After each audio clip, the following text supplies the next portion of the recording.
¿qué tal? Ya es martes 5 de octubre y queremos compartir la lección del día de hoy. 1000 veces más números. Vamos a orar. Señor, gracias por la oportunidad que nos da de estudiar. Le pedimos, Señor, que nos dé sabiduría y que abra nuestra mente y nos dé sabiduría para poder hacerlo de acuerdo a su divina voluntad. Le invitamos que se quede con nosotros en el nombre de Jesús. Amén. Después de largo peregrinaje en el desierto, Moisés, hablando en nombre de Jehová, él era un profeta. Aunque a decir verdad, era más que un profeta. Dijo: mirad, yo os he entregado la tierra. Entrad y poseed la tierra que Jehová juró a vuestros padres, Abraham, Isaac y Jacob, que les daría a ellos y a su descendencia después de ellos. Lo encontramos en Deuteronomios 1:8. No obstante, fíjate lo que viene a continuación. Vamos a leer Deuteronomios capítulo 1, versículos 9, 10 y 11. En aquel tiempo yo os hablé diciendo: yo solo no puedo llevaros. Jehová vuestro Dios os ha multiplicado, y aquí hoy vosotros sois como las estrellas del cielo en multitud. Jehová Dios de vuestros padres os haga 1000 veces más de lo que ahora sois, y os bendiga como os ha prometido. ¿Cuál es el significado de estas palabras? Especialmente a la luz del hecho de que en realidad Dios los estaba castigando por la rebelión de Cades Barnea. Este es otro ejemplo de la gracia de Dios. Incluso en medio de la travesía por el desierto fueron bendecidos. Los sustentaste 40 años en el desierto. De ninguna cosa tuvieron necesidad. Sus vestidos no se envejecieron, ni se hincharon sus pies. Nehemías 9:21. Y Moisés, mostrando nuevamente su amor por el pueblo, le pidió a Dios que los multiplicara 1000 veces más de lo que Dios ya lo había hecho. Vamos a leer en Deuteronomio 1:12 al 17. ¿Cómo llevaré yo solo vuestras molestias, vuestras cargas y vuestros pleitos? Dadme de entre vosotros, de vuestras tribus, varones sabios y entendidos y expertos, para que yo los ponga por vuestros jefes. Y me respondiste y dijiste: bueno es hacer lo que has dicho. Y tomé a los principales de vuestras tribus, varones sabios y expertos, y los puse por jefe sobre vosotros, jefes de millares, de centenas, de 50 y de 10, y gobernadores de vuestras tribus. Y entonces mandé a vuestros jueces diciendo: oíd entre vuestros hermanos y juzgad justamente entre el hombre y su hermano y el extranjero. No hagáis distinción de persona en el juicio. Así al pequeño como al grande oiréis. No tendréis temor de ninguno, porque el juicio es de Dios, y la causa que os fuere difícil traeréis a mí, y yo lo oiré. Como resultado directo de la bendición de Dios sobre ellos, ¿qué sucedió y qué paso adoptó Moisés para afrontar la situación? Así, incluso cuando el Señor ejercía una presencia tan poderosa entre ellos, existía la necesidad de organización, de estructura, de un sistema de rendición de cuentas. Israel era un Caal, una asamblea organizada, como dice Deuteronomio 31:30, un precursor de la Eclesia del Nuevo Testamento, que en griego significa iglesia, en Mateo 16:18. Y yo también te digo que tú eres Pedro, y sobre esta roca edificaré mi iglesia, y las puertas del Hades no prevalecerán contra ella. Y aunque trabajaba en un contexto diferente, Pablo nunca estuvo lejos de sus raíces judías, y lo podemos leer ahí en 1 Corintios capítulo 12. Vemos claramente cómo delineó la necesidad de que haya gente calificada para asumir varios roles para el correcto funcionamiento del cuerpo, tal como lo vemos aquí en Deuteronomio, y que Caal en el desierto, la iglesia de hoy, al igual que Caal de aquel entonces, necesita ser un cuerpo unificado con personas que cumplan varios roles según sus dones. Aunque a veces escuchamos que la gente arremete contra la religión organizada, ¿acaso preferirían una religión desorganizada? La palabra de Dios, especialmente el Nuevo Testamento, no reconoce ninguna otra clase que la organizada. Y en el comentario leemos: El gobierno de Israel se caracterizaba por la organización más cabal, tan admirable por su esmero como por su sencillez, el orden tan señaladamente puesto de manifiesto en la perfección y disposición de todas las obras creadas por Dios, se veía también en la economía hebrea. Dios era el centro de la autoridad y del gobierno, el soberano de Israel. Moisés se destacaba como el caudillo visible que Dios había designado para administrar las leyes en su nombre. Posteriormente se escogió de entre los ancianos de las tribus un consejo de 70 hombres para que asistieran a Moisés en la administración de los asuntos generales de la nación. Enseguida venían los sacerdotes, quienes consultaban al Señor en el santuario. Había jefes o príncipes que gobernaban sobre las tribus. Bajo estos había jefes de millares, jefes de cientos, jefes de 50 y cabos de 10, dice Deuteronomio 1:15. Y por último, funcionarios que se podían emplear en tareas especiales. El campamento hebreo se ordenaba en exacta disposición, quedaba repartido en 3 grandes divisiones, cada una de las cuales tenía señalado su sitio en el campamento. En el centro estaba el tabernáculo, la morada del rey invisible. Alrededor asentaban los sacerdotes y los levitas. Más allá de estos acampaban las demás tribus. Los mismos principios de piedad y justicia que debían guiar a los gobernantes del pueblo de Dios en el tiempo de Moisés y de David habían de seguir también aquellos a quienes se les encomendó la vigilancia de la recién organizada Iglesia de Dios en la dispensación evangélica. La orden mantenido en la primitiva iglesia cristiana la habilitó para seguir firmemente delante como disciplinado ejército revestido de la armadura de Dios, aunque las compañías o grupos de fieles estaban esparcidos en un dilatado territorio, eran todos miembros de un solo cuerpo y actuaban de concierto y en mutua armonía.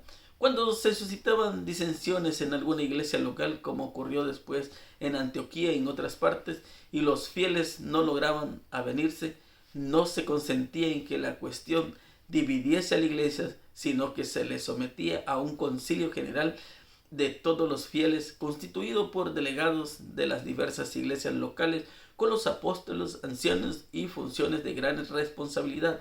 Así, por la concertada acción de todos, se desbarataban los esfuerzos que Satanás hacía para atacar a la iglesia aislada, y quedaban deshechos los planes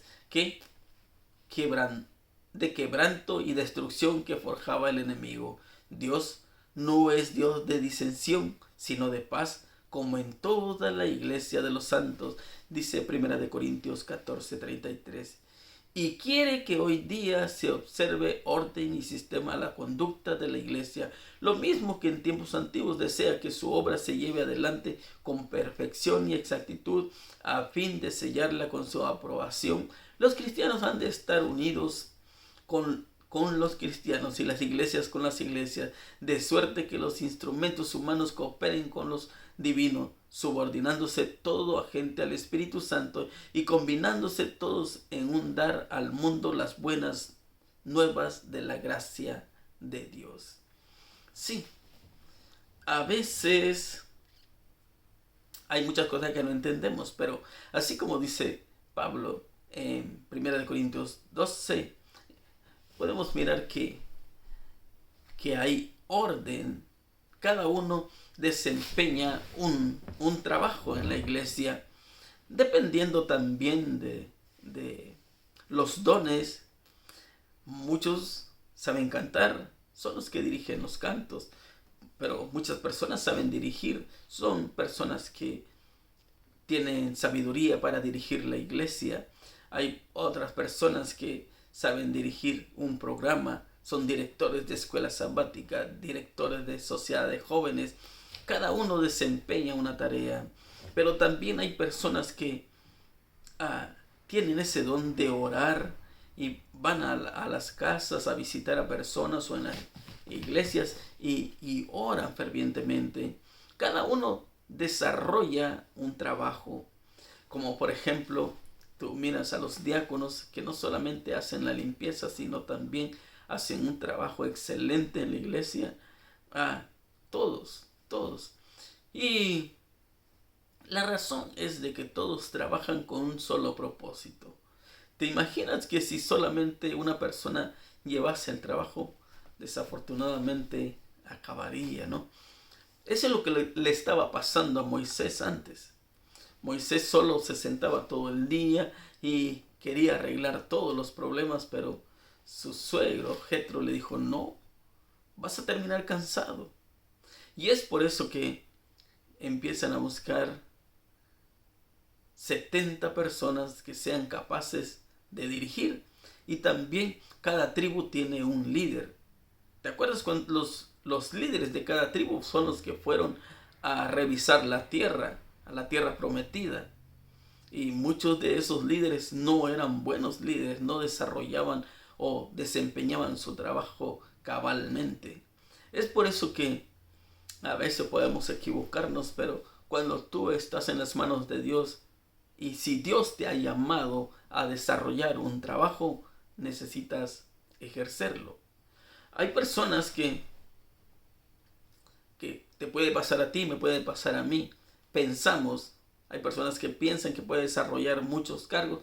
Tal vez yo puedo llegar a pensar que puedo desempeñar muchos cargos, pero si yo no puedo, no lo tengo que tomar. Si hay un cargo que yo puedo desempeñar, ese es el que necesito tomar. Y si no puedo más, hay otra persona que puede hacerlo.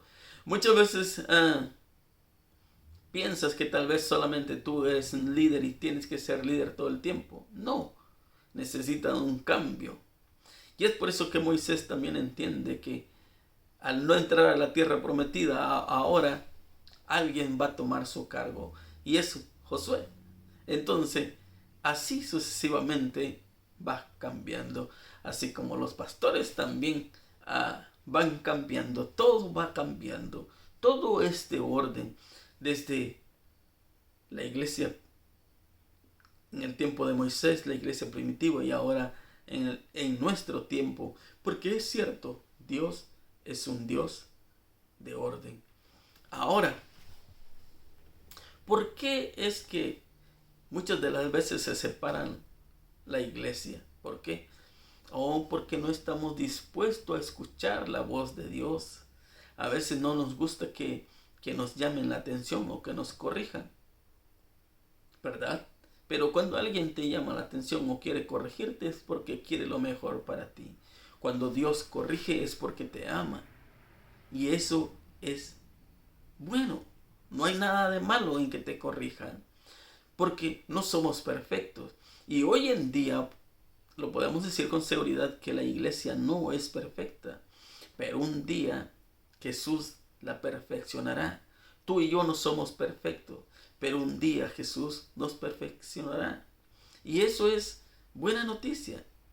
Tú y yo nos hemos equivocado, hemos caído, nos hemos golpeado, pero bendito Dios que tenemos la oportunidad de levantarnos y continuar nuestro trabajo, nuestra tarea. ¿Y cuál es nuestra tarea? Predicar el Evangelio de una u otra manera. Porque si no, entonces yo no estoy haciendo el trabajo. El pueblo de Israel, el trabajo de ellos era de que con ese orden fuesen predicando el Evangelio en su caminar diario. Desafortunadamente no lo cumplieron. Y entonces nosotros decimos que no podemos desarrollar un cargo. Probablemente, ahora que vienen los nombramientos, probablemente que a ti te llamaron para que desarrolles un cargo, desempeñes esa labor y tú has dicho, no puedo. Nadie puede por sí solo. Solamente tú vas a poder cuando tú le pidas sabiduría a Dios. ¿Cómo vas a decir que no puedes si no lo has intentado? Sí.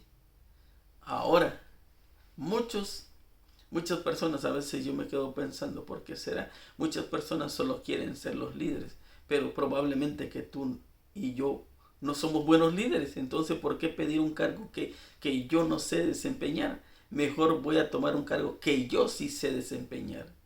Probablemente te dijeron, puedes ser director de escuela sabática, y tú dices, yo no puedo, pero puedo ser diácono, puedo servir. Entonces, tal vez te han llamado para ser director de obra misionera y tú no quieres, pero tú dices, puedo ser director de sociedad de jóvenes, Puedo ser instructor de los jóvenes. Exacto. Cada uno tiene un trabajo que desempeñar. Todos trabajando unidos como Dios ha querido desde el principio, con un solo propósito. Ahora, si nosotros no podemos desarrollar este trabajo, entonces alguien más lo va a hacer. No dejes que nadie tome tu corona. No dejes que alguien tome el cargo que Dios te ha dado. Mi hermano, mi amigo, que Dios te bendiga y que tengas un excelente día. Nos vemos el día de mañana si así Dios no los permite. Oramos. Señor, gracias porque usted es un Dios de orden. Por favor, no deje que el enemigo nos destruya. Muchas veces nos susurra al oído y nos dice que no podemos. Pero con su ayuda, sí podemos, Señor. Podemos ser vencedores. Por favor, le pedimos que usted nos cuide y nos guarde en este día y nos ayude a confiar en su promesa. Todos estos favores se lo pedimos en el nombre de Jesús. Amén. Que tengas un excelente día. Bendiciones.